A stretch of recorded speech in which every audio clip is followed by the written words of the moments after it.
Vandoorne goes quickest, Evans is out.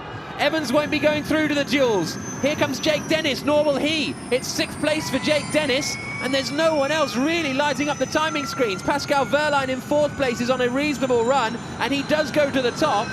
Wehrlein, Vandoorne, Mortara, and Sergio Sette Camara spoiling Mitch Evans' day. Across the line comes Da Costa, he goes quickest. Sam Bird only goes 8th, another troubled day for Jaguar, and Freins is 10th. The top 4 advancing through to the duels. Sebastian Buemi will not be making it into the duel phase, so Alexander Sims is now in. Alexander Sims against Pascal Wehrlein, then it's Jean-Eric Verne against Stoffel Vandoorne, Eduardo Mortara versus Andre Lotterer, Sergio Sette Camara against Antonio Felix da Costa, Pascal Wehrlein against Alexander Sims. Sims on the power out of the final corner, it's almost 0.3 of a second.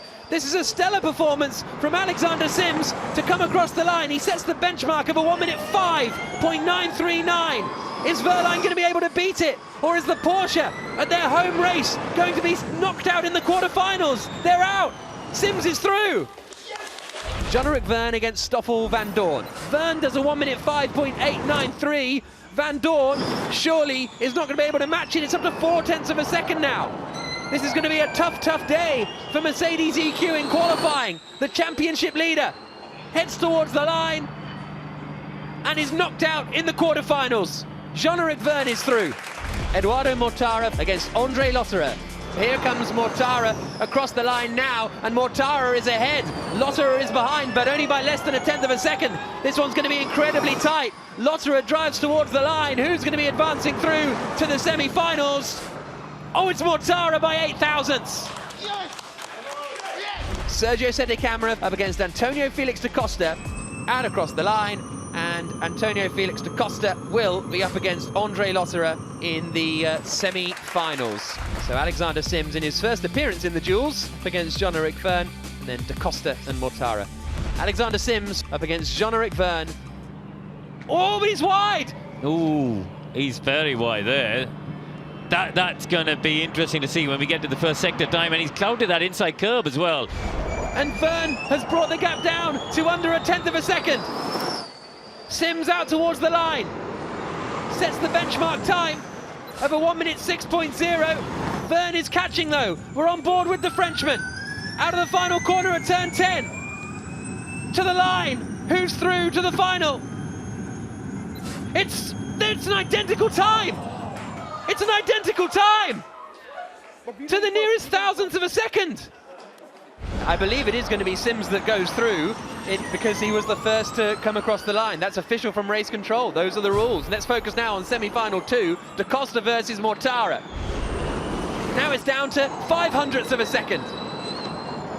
This is one of the closest duels we've ever seen. It's now Mortara is ahead by 0.02. Da Costa across the line, he's going to set the benchmark time, but this is going to be very, very tight. Da Costa does a 1:05.999, Mortara's now a 10th ahead. Da Costa had the lap time slipping away as he came to the end of the lap.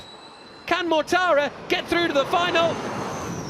Yes, he can by 0.08. So the final will be Eduardo Mortara versus Alexander Sims. Keep your eye on the tower on the left-hand side. That'll show us who's ahead. Oh, he's gone wide. Mortara's gone wide at turn 1.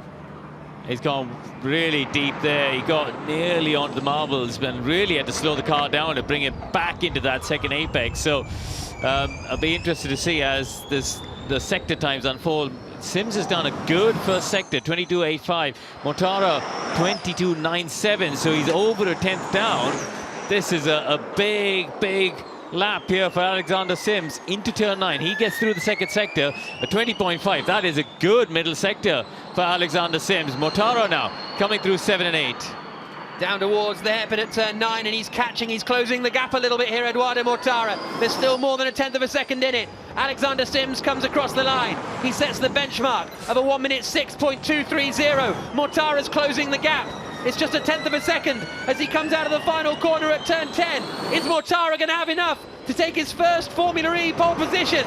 Comes across the line. He does! Mortara takes pole for the first time in his career, to the utter surprise of Jerome D'Ambrosio. A huge final corner, and Mortara will start on pole.